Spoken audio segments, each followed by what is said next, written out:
예수님의 얼굴 빌립보서 제2장 1절로 11절.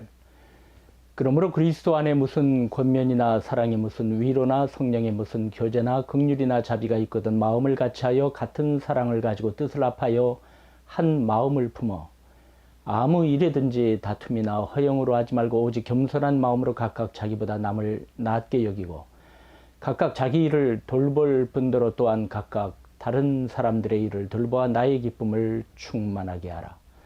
너희 안에 이 마음을 품으라. 곧 그리스도 예수의 마음이니 그는 근본 하나님의 본체시나 하나님과 동등됨을 취할 것으로 여기지 아니하시고 오히려 자기를 비워 종의 형체를 가지사 사람들과 같이 되셨고 사람의 모양으로 나타나사 자기를 낮추시고 죽기까지 복종하셨으니 곧 십자가에 죽으심이라.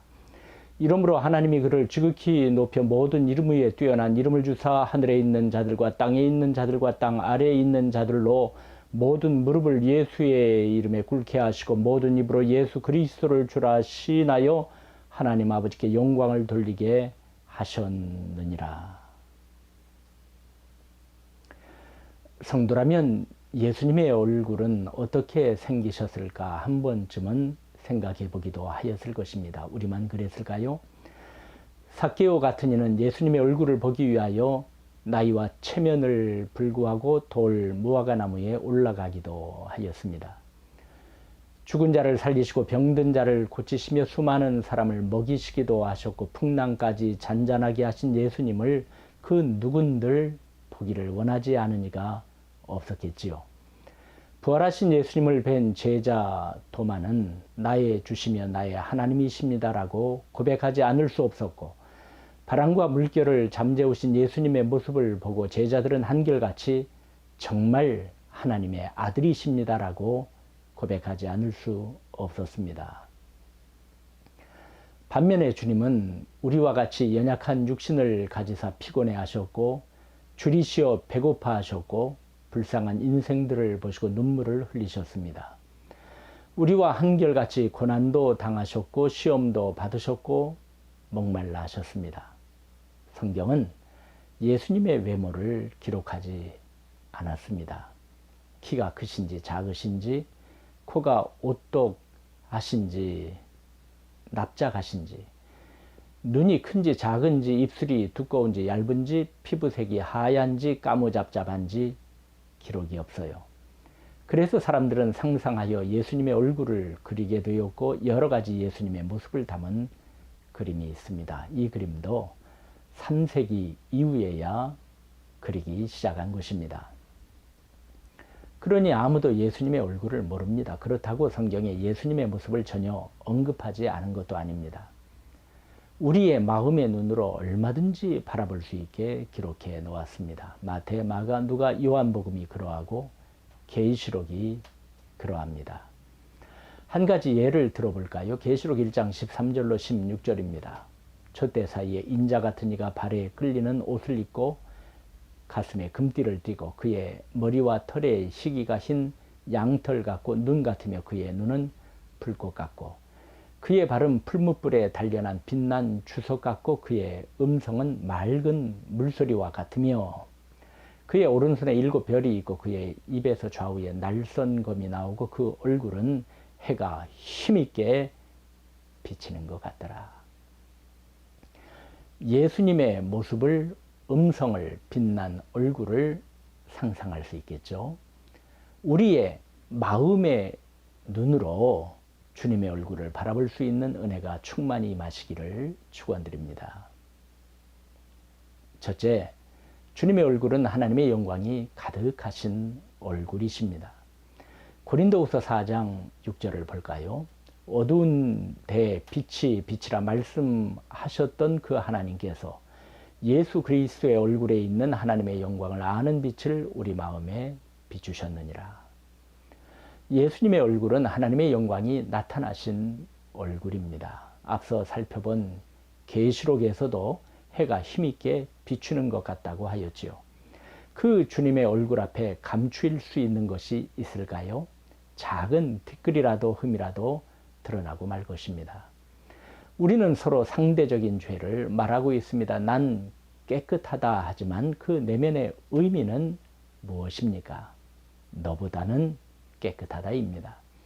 해같이 빛나는 거룩하신 영광 앞에선 그 누구도 죄인인 것입니다. 하나님의 뜻대로 살기를 힘쓴 선지자, 하나님의 성전에 달려간 이사야라 할지라도 하나님의 영광 앞에선 절규할 수밖에 없었습니다. 화로다 나여 망하게 되었도다. 나는 입술이 부정한 사람이요 나는 입술이 부정한 백성 중에 거주하면서 만군의 여호와이신 왕을 배웠음이로다.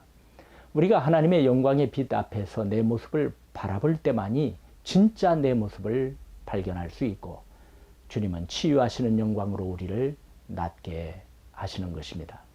말라기 4장 2절에는 내 이름을 경외하는 너희에게는 공의로운 해가 떠올라서 치료하는 광선을 비추리니 너희가 나가서 외양간에서 나온 송아지같이 뛰리라고 기록되어 있지 않습니까?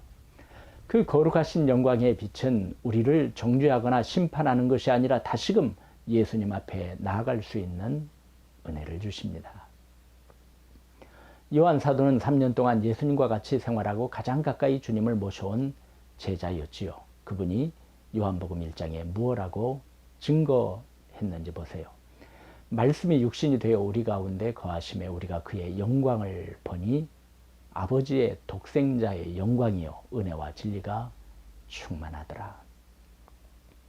한마디로 거룩하신 하나님의 영광이 예수님의 얼굴에 나타났다는 것입니다. 아버지의 영광이 빛나는 주님의 얼굴엔 우리를 맑게 하여 주고 하나님의 백성으로 인쳐주시는 은혜가 가득 담겨 있음을 증거한 것입니다. 심령이 어두워지고 흐려져 있을 때가 허다합니다. 예수님의 얼굴엔 다시금 회복시켜 주셔서 아들, 딸 삼아주시는 진리가 가득하십니다. 두 번째, 예수님의 얼굴엔 나를 위하여 눈물 흘리신 눈물 자국이 있습니다. 마르다와 마리아의 오라비 나사로가 죽었을 때 주님은 그들과 더불어 눈물을 흘리셨습니다. 범죄함으로 인하여 죽을 수밖에 없는 존재요 하나님의 진노를 면치 못한 인생들을 위하여 오신 것입니다. 또한 주님은 예루살렘 성을 보시고 오셨지요. 누가복음 13장 34절을 보십시오.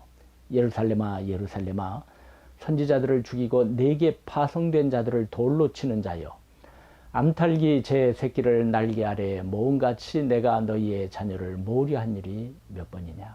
그러나 너희가 원하지 아니하였도다.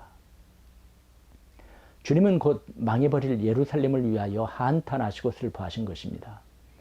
선지자들을 핍박하고 죽인 예루살렘을 그럼에도 불구하고 사랑하신 까닭이죠. 셀 수 없이 돌아오기를 구하였으나 듣지 아니한 백성들을 안타까워하셨습니다. 죄값으로 망해버려라가 아니라 너무도 마음이 아프시기에 탄식하신 것입니다. 그로부터 40년 정도 지난 주 70년에 로마의 디도 장군이 이끄는 군대에 의해 예루살렘은 처참히 무너져 내립니다. 몇십 년 후에 돌 하나 돌 위에 덧 놓이지 아니하고 무너져 내릴 성을 바라보시면서 눈물 흘리신 것입니다. 오늘날도 예수님은 나를 보시고 이 나라와 이 민족 열방을 보시고 눈물 흘리실 것입니다. 주님의 얼굴은 눈물이 어리시고 통곡이 깃드신 얼굴이십니다. 우리가 세상에 취해 웃고 있을 때 하나님과 점점 멀어지는 것을 보시고 예수님은 우십니다. 인생들이 주님께 손가락질을 하고 원망할 때 그저 예수님은 우리가 불쌍하여 하늘 아버지께 자비를 구하시며 우십니다. 하늘 보자 우편에서 저와 여러분을 위하여 눈물을 흘리시며 기도하십니다. 저러면 안 되는데, 믿음을 붙잡고 일어서야 하는데, 저렇게 세상으로 빠져 들어가면 안 되는데, 저 수렁에서 나와야 하는데, 낙심하지 말고 다시금 굳세게 전진해야 하는데, 주님의 이 눈물 어린 기도를 외면치 말아야 합니다. 그 눈물은 나를 위해 흘리신 것이요 뿌리신 것이기 때문입니다. 그 간절하신 기도 때문에 저와 여러분이 이제까지 살아온 것입니다. 내 신앙 내가 지켰다고요? 아닙니다. 예수님의 얼굴에 베인 그 눈물 때문에 신앙의 끈이 떨어지지 않은 것입니다. 그 기도가 계시기에 곁길로 나가다가 신앙 다 잃어버렸다가 다시금 주님께 나올 수 있었음을 압니다. 우리가 성취한 것을 보고 교만할 때 그것이 무너져 내릴 것을 내다보시고 애타시는 예수님이십니다. 우리는 이 예수님의 얼굴을 영의 눈으로 볼 수 있어야 합니다. 세 번째, 주님의 얼굴은 스스로 낮추시고 죽기까지 복종하신 겸손의 얼굴이십니다. 예수님의 얼굴은 무한하신 겸손의 얼굴이십니다. 하나님이 사람이 되셨다는 것, 무한하신 겸손의 사건이죠. 신비어 말할 수 없는 비밀입니다. 모든 겸손은 여기서 출발하는 것입니다.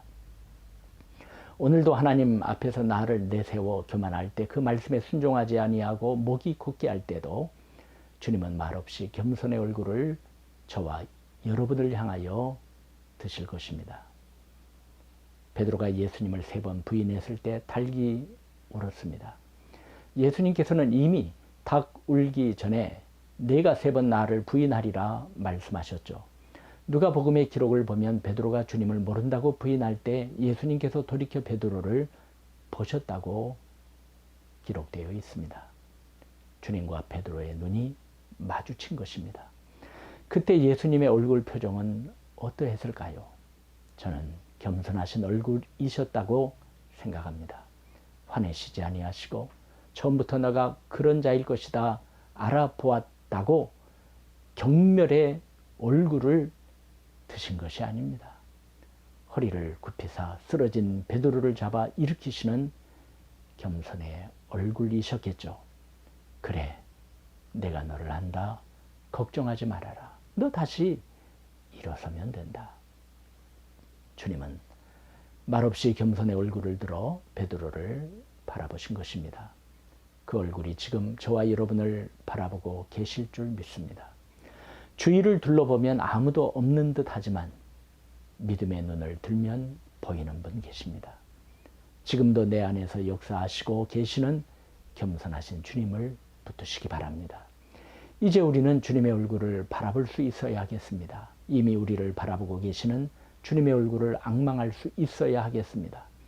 아무것도 없는 들판에서 먹을 것이 없는 군중들을 불쌍히 바라보신 주님, 3번씩이나 예수님을 모른다고 부인한 베드로를 연민의 눈으로 바라보신 예수님이십니다. 그리고 내 곁에 임재하셔서 바라보시는 임마누엘의 주님이십니다. 이제는 우리가 주님의 얼굴을 바라봐야 하겠습니다. 나의 유익만을 바라고 세상 것만을 바라고 땅의 것만을 바라본 우리의 눈이 말이죠. 눈을 주님께 돌려 그 얼굴을 바라봅시다. 주님의 얼굴을 바라보게 될 때 우리는 주님을 닮아가게 됩니다. 추한 모습이 거룩하게 됩니다. 땅의 모습이 하늘의 것으로 변화됩니다. 탕자가 이제는 존귀한 하나님의 자녀가 됩니다. 멀지 않은 날, 저와 여러분 모두 주님의 얼굴을 맞대고 볼 그날이 반드시 있을 것입니다. 계시록에서 요한 사도는 예수님의 얼굴을 볼 것이다 라고 하였습니다. 요한일서 3장 2절에는 사랑하는 이들이여, 이제 우리는 하나님의 자녀입니다. 장차 우리가 어떻게 될는지는 아직 밝혀지지 않았습니다만 그리스도께서 나타나시면 우리도 그를 닮은 자들이 되리라는 것을 압니다. 그때 우리는 그의 모습을 실제로 보게 될 것이기 때문입니다라고 소망하고 있습니다. 오늘이라 불리우는 시간대 속에서 주님의 얼굴을 앙망하여 부끄러움이 없는 하나님의 자녀로 복되게 바쳐지시기를 간절히 축원드립니다.